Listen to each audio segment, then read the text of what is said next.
Money doesn't ruin families, entitlement does. When my grandmother decided who would inherit her $50 million hotel empire, she knew exactly what would happen. She also knew who couldn't be trusted. The problem wasn't the will. It was my mother's new husband, a man who entered our lives with charm, fake humility, and an appetite for control. The moment he realized what Grandma left me, he moved fast, rewrote narratives, and claimed authority that was never his. He thought power belonged to whoever grabbed it first. He forgot one thing: my grandmother was still alive. My grandmother didn't inherit wealth. She built it with stubborn hands, sleepless nights, and an instinct for people that couldn't be taught in business school. Long before anyone associated our last name with luxury hotels or international investors, she was a young woman managing a rundown roadside inn while raising my mother alone. She cleaned rooms during the day, negotiated contracts at night, and learned accounting from library books because she couldn't afford classes. Every dollar mattered to her because every dollar had once nearly broken her. That mindset never left, even when the numbers grew absurdly large. By the time I was old enough to understand what she did for a living, her company owned properties in 3 states. When other kids bragged about toys, I bragged about lobby chandeliers and breakfast buffets. Grandma never glamorized it. She talked about cash flow, staff loyalty, and what happens when greed outruns competence. She let me sit in on meetings while adults pretended not to notice. I learned early that power came from preparation, not noise. My mother, on the other hand, wanted nothing to do with the business. She married young, divorced bitterly, and spent most of her adult life chasing comfort instead of responsibility. Grandma tried to mentor her. She offered training, positions, guidance. My mother rejected all of it, insisting she deserved the rewards without the work. That disappointment quietly rewired Grandma's expectations. She stopped hoping my mother would change and started planning for reality instead. I was the one who stayed. I spent summers filing paperwork, shadowing managers, and learning why a hotel failed or thrived. Grandma tested me constantly. She'd ask why occupancy dropped or why a manager was fired. If I didn't know, she made sure I learned.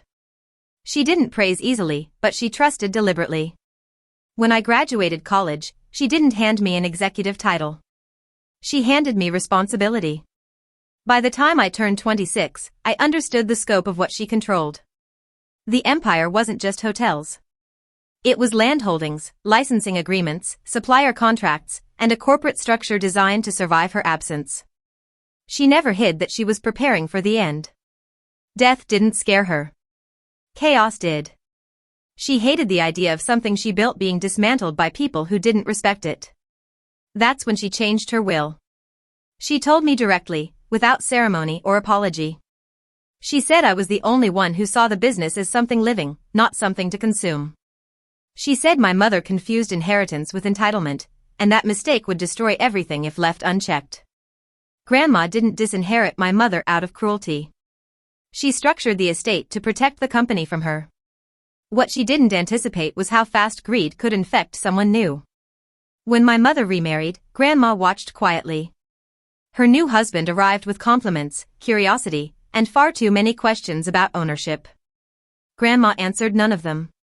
She didn't need to. She'd already set the pieces in place. I didn't realize then how important that silence would become. I only knew that something dangerous had entered our orbit, and that my grandmother had seen it long before I did. My mother's new husband, Richard, entered our lives like a guest who never planned to leave. At first, he played the role everyone expects: polite smiles, humble posture, endless praise for my grandmother's success. He called her inspiring and told me how lucky I was to have such a strong woman in my life. But beneath the compliments was a constant assessment, like he was measuring doors and counting exits. He listened more than he spoke, which should have been my first warning. The wedding happened quickly. My mother framed it as a second chance at happiness, a fresh start after years of disappointment. Grandma attended, congratulated them, and left early. She told me later that haste in marriage often masked desperation. I didn't understand how right she was until Richard began inserting himself into conversations that had nothing to do with him. It started small. He asked about board structures. He asked who signed off on large expenditures. He asked whether I planned to stay involved long term. Every question was framed as concern for family stability, but each one chipped away at boundaries that weren't his to touch. My mother began echoing him, suddenly interested in details she'd ignored for decades. When my grandmother fell ill, the shift became aggressive. Richard took control of hospital visits, schedules, and information flow. He positioned himself as the gatekeeper, deciding who saw Grandma and when. He claimed it reduced her stress. In reality, it reduced resistance. Documents appeared that I'd never seen before. Meetings were held without my knowledge. I was told decisions were temporary and necessary. Then he made his move. Richard announced to senior staff that he would be overseeing operations during my grandmother's recovery. He referenced his marriage to my mother as authority, as if proximity equaled legitimacy. Some executives hesitated. Others complied out of fear. He spoke confidently, waved papers he didn't explain, and acted offended when questioned. My mother stood beside him, silent but approving. When I challenged him, he smiled. He told me emotions were running high and that I should trust him to protect the company for the family. He said my grandmother would want unity, not conflict. He said I was young and didn't need this stress. Every word was wrapped in patronizing concern, every sentence designed to sideline me without open confrontation. Behind closed doors, the pressure intensified. Lawyers called me with vague warnings. Advisors hinted that challenging Richard could destabilize the company. My mother accused me of being selfish, of putting money over family. She said Richard was only trying to help and that my resistance was creating division. I began to recognize the strategy: if they couldn't remove me legally, they'd exhaust me emotionally. The most chilling moment came when Richard implied the will could be contested. He said these things happened all the time and that courts favored spouses.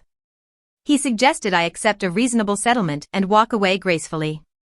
He spoke as if my grandmother's life's work was already his to divide. I went home that night shaking. Not because I doubted my grandmother's intentions, but because I finally understood the depth of Richard's ambition. He wasn't reacting. He was executing a plan. My mother wasn't a victim. She was a participant. What Richard didn't know was that my grandmother had anticipated interference. She'd spent her entire career dealing with people who thought proximity entitled them to ownership. She'd learned that the most dangerous threats came from inside the family, wrapped in legal language and emotional leverage. While Richard consolidated what he believed was control, Grandma was watching. She listened when nurses mentioned restricted calls. She noticed when documents reached her late. She said nothing. Silence was her favorite weapon. I still believed things could be resolved peacefully. I was wrong. Richard had crossed from opportunism into conquest, and he wasn't planning to stop until everything had his name on it. He thought time was on his side. He underestimated who was really holding the clock. Once Richard sensed resistance hardening instead of dissolving, the tone shifted. Concern vanished. Strategy replaced it. Conversations became carefully documented, emails selectively forwarded, and meetings mysteriously rescheduled without me. I'd walk into conference rooms where decisions had already been made, my presence treated like a courtesy rather than a necessity. When I objected, I was labeled emotional. When I asked for documentation, I was accused of mistrust. It was a masterclass in gaslighting, and my mother was suddenly fluent in the language. She told me I was imagining hostility.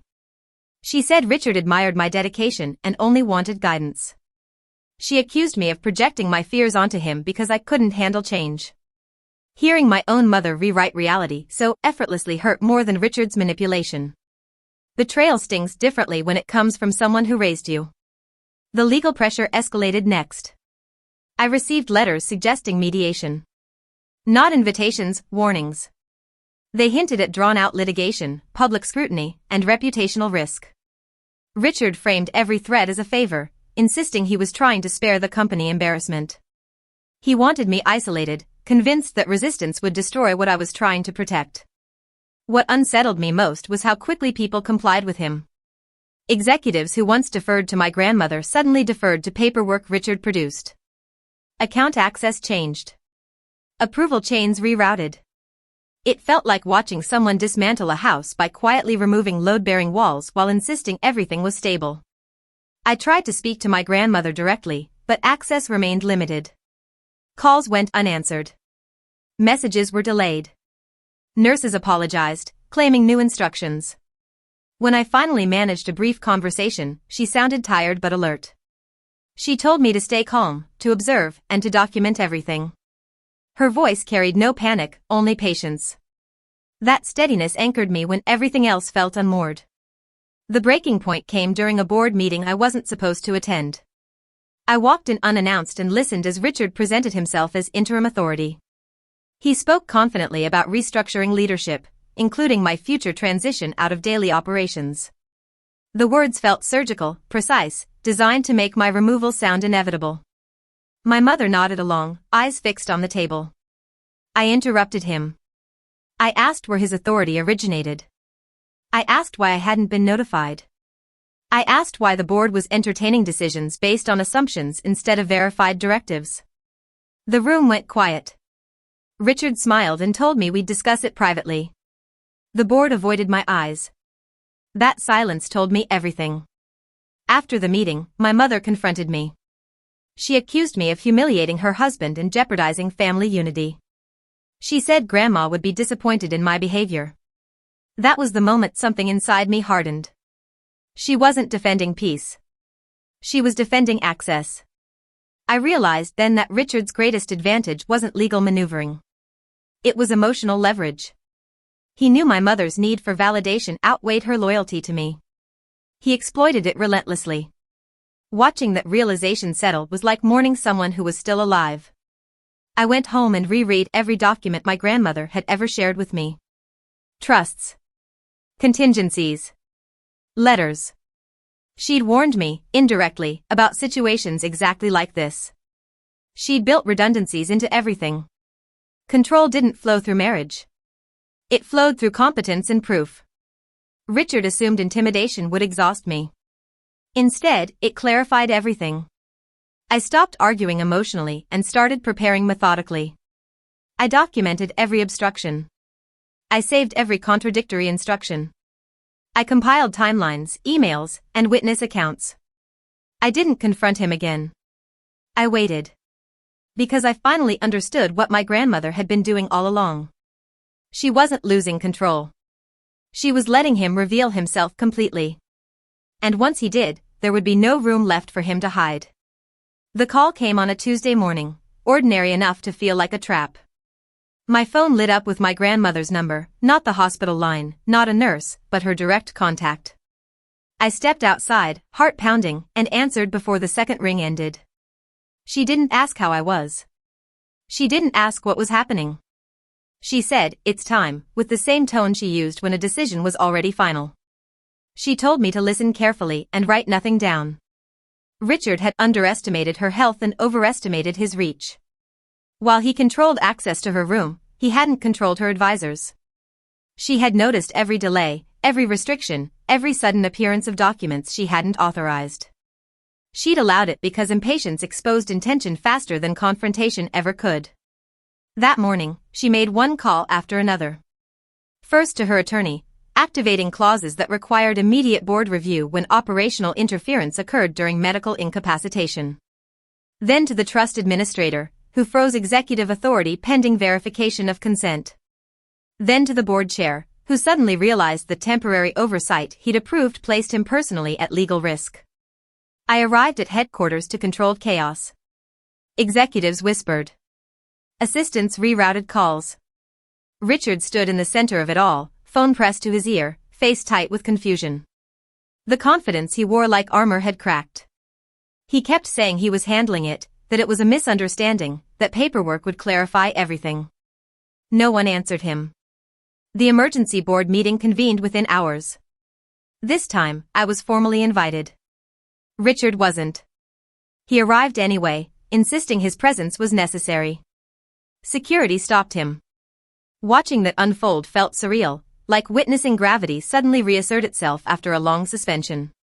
Inside the room, Grandma's attorney spoke calmly and thoroughly. He outlined the estate's structure, the safeguards, and the specific violations that had occurred. He named Richard's actions without embellishment. Unauthorized representation. Improper access restriction. Misrepresentation of authority. Each phrase landed like a weight. No one interrupted. My grandmother joined by video. She looked smaller than I remembered but sharper than ever. She didn't raise her voice. She didn't scold. She asked a single question: why the board had allowed someone with no legal standing to interfere with operations she'd spent her life building. Silence answered her. She then did something unexpected. She apologized. Not to Richard. To me. She said she should have anticipated the speed of entitlement once opportunity appeared. She said watching me endure pressure confirmed her decision, not weakened it. Then she ended the call. The aftermath was swift. Richard's access was revoked immediately. All documents he'd introduced were flagged for review. Legal counsel was instructed to prepare responses for potential litigation. My authority was reaffirmed, not as inheritance, but as operational necessity. The language mattered. It reframed everything. Richard tried to contact me that evening. He left messages ranging from conciliatory to furious. He accused me of orchestrating a coup. He accused my grandmother of manipulation. He accused everyone but himself. I didn't respond. My mother called next. She cried. She said she hadn't understood the consequences. She said Richard had convinced her this was protection, not theft. I listened without agreeing. Understanding too late doesn't undo harm. Within days, the company stabilized. Employees returned to familiar reporting lines. Vendors resumed paused negotiations. Confidence restored itself faster than I'd expected. Institutions, I learned, respond quickly when uncertainty is removed. My grandmother was discharged the following week. She didn't come home. She went to the office. She walked the halls slowly, greeting people by name, reminding everyone who built the foundation they stood on. Richard wasn't mentioned. He didn't need to be. Later, she told me something I'll never forget. She said the truest test of inheritance wasn't receiving power, but holding it when someone tried to take it from you. She said I'd passed because I didn't rush to reclaim what was already mine. I protected it instead. Richard believed one call could make him king. He was right. He just never imagined it wouldn't be his. The collapse of Richard's control didn't happen quietly. Power never leaves the room without making noise. The moment his access was revoked, the narrative he'd built began unraveling in every direction at once. Executives who had avoided eye contact suddenly remembered conversations. Emails resurfaced. Timeline inconsistencies were corrected. What had felt like confusion revealed itself as coordination, and once the fear lifted, people spoke freely. Richard attempted damage control through lawyers first. His attorneys sent letters alleging defamation, hostile interference, and emotional distress. They demanded reinstatement, compensation, and public clarification of his role. Our response was brief and documented. It cited lack of standing, unauthorized actions, and breach of fiduciary boundaries he never possessed. His legal momentum stalled almost immediately. Then came the social consequences. Industry partners distanced themselves. Invitations dried up. Rumors traveled faster than formal statements ever could. People in our world didn't need every detail. They only needed to know that Richard had tried to claim authority where none existed, and that my grandmother had personally dismantled him. Reputation, I learned, is a currency you can't counterfeit twice. My mother's world shrank too. She tried to play mediator, insisting this was all a misunderstanding fueled by stress and illness. But no one accepted that version anymore. Silence followed her explanations, and silence carries judgment far louder than anger. Watching her navigate the consequences of her choices was painful, but it was no longer my responsibility to cushion them. Richard didn't go quietly. He sent messages late at night, alternating between apologies and accusations. He insisted he'd acted out of love, that he'd protected the company, that he deserved recognition for stepping up. Entitlement always reframes theft as sacrifice. I blocked his number. The final exposure came when a forensic audit revealed what Richard hadn't finished hiding. No embezzlement, he hadn't gotten that far, but clear attempts at rerouting authority, altering approval chains, and drafting contingency agreements positioning himself as default decision-maker. Intent matters. Courts understand that. So do boards. My grandmother reviewed the findings calmly. She didn't gloat. She didn't express surprise. She said the report confirmed what she already knew and closed a door she had never planned to reopen. Richard was formally barred from any future involvement with the company, directly or indirectly. The documentation was airtight. My mother asked me to intervene. She said Richard was humiliated, that his career was damaged, that marriage should count for something. I told her it did count. It counted as a choice. And choices have outcomes. That conversation ended whatever illusion of reconciliation I'd been holding on to. I realized that my mother measured love by proximity to power. When power moved away from her, so did loyalty. Accepting that truth hurt less than pretending otherwise. Life inside the company settled into something resembling peace. Decisions felt deliberate again. Meetings focused on growth instead of defense. Employees stopped whispering. Trust rebuilt itself in increments, reinforced by consistency. I stepped fully into my role, not as heir, but as steward. That distinction mattered to me. My grandmother transitioned gradually, handing over authority in layers instead of lumps. She reviewed reports, challenged assumptions, and corrected me when I was wrong. She never reminded me what she'd given me. She reminded me what I owed, to the people who depended on the structure she built. Richard faded into background noise. Occasionally his name surfaced in unrelated contexts, usually attached to failure. He moved on to smaller ventures, smaller circles, smaller ambitions. Power, once lost publicly, is difficult to reclaim privately. Years later, people still ask me how it felt to win. I don't frame it that way. No one wins when family fractures. But someone does lose when entitlement goes unchecked. This time, it wasn't the company. It wasn't my grandmother. And it wasn't me. The greatest consequence wasn't legal or financial. It was clarity. I learned exactly who valued legacy and who valued leverage. I learned that silence can be strategic, patience can be powerful, and preparation always outlasts aggression. My grandmother once told me that people reveal their true intentions the moment they think they're untouchable. Richard believed marriage made him untouchable. He believed confidence could substitute for consent. He believed proximity equaled ownership. He was wrong. And the empire he tried to take never noticed his absence once he was gone. Looking back, it's easy to reduce the story to granddaughter inherits empire, stepfather tries to take it, grandmother saves the day. But life is never that simple. What feels like drama on the surface is really a series of lessons about trust, boundaries, and the way people reveal themselves when they think no one is watching. Richard's ambition didn't surprise me, it didn't surprise my grandmother either. What shocked me was how quickly entitlement can mask itself as charm, how convincingly someone can pretend loyalty while quietly dismantling everything they touch. I realized in those months that inheritance isn't just about wealth. It's about values, vision, and discipline. My grandmother left me more than hotels and land. She left me a roadmap, showing me what it takes to survive greed and betrayal, what it means to protect something you love from people who think it belongs to them by default. She taught me patience, the power of silence, and the strength of letting people expose themselves. Sometimes, the best strategy isn't confrontation, it's observation. Let them reveal their intentions. Let them make the mistakes that prove your instincts right. Family is complicated, and I know that better than ever. Blood doesn't always mean loyalty, and marriage doesn't automatically earn trust.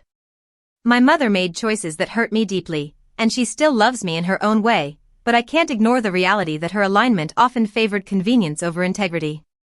That realization hurt more than Richard's deception ever could because betrayal from someone who should have protected you cuts differently. It lingers. It makes you question whether love is transactional. It makes you redefine what it means to belong. But through all that, I discovered my own strength. The pressure, the intimidation, the quiet threats, none of them broke me. They clarified who I was, and what I was willing to fight for. Authority isn't given. It's earned and maintained through consistency, knowledge, and courage. I had grown into someone capable of protecting not just the assets of the empire, but the people who depended on its stability. I had become someone my grandmother could trust completely. And that trust wasn't inherited, it was earned every single day I showed up, every moment I stayed composed under pressure. Richard disappeared from our lives, and the company flourished in the aftermath. The employees returned to normal routines, the vendors stopped whispering, and the brand regained the confidence that comes from clear, steady leadership. But what mattered most wasn't the recovery, it was the clarity. I knew who valued legacy and who valued leverage. I knew who respected hard work and who tried to shortcut it through charm and intimidation. I knew that some people, no matter how close, might never prioritize what is right over what is convenient. And I also learned that observing, documenting, and staying composed can be more powerful than confrontation in the moment. Grandma stayed involved for a while, walking the halls, correcting me gently when I misstepped, reminding me that responsibility isn't just about making decisions, it's about understanding their consequences. She never celebrated my victory over Richard, because that wasn't the point. The point was that I had protected the empire, respected her vision, and remained steadfast. Watching her confidence in me grow was its own reward. That validation, subtle as it was, mattered more than any document or legal clause ever could. Years later, the lessons linger. I approach relationships differently, with caution and awareness, but without cynicism. I understand that entitlement doesn't announce itself politely, it sneaks in behind smiles, compliments, and helpful suggestions. I also understand that true legacy isn't about money. It's about values, foresight, and the ability to withstand challenges without losing your integrity. And sometimes, it's about waiting for the perfect moment, knowing that patience can be the sharpest form of justice. Richard thought a call, a signature, or a piece of paper could make him king. He was wrong. The empire endured, not because of legalities alone, but because it was built to survive people like him, and because I had learned to protect what mattered most. Entitlement can never replace diligence, ambition, or preparation. And sometimes, one well-timed call is enough to turn the tide, not just for money, but for truth, justice, and clarity. The story ends here, but the lessons remain. Power is a responsibility. Loyalty is earned, not assumed.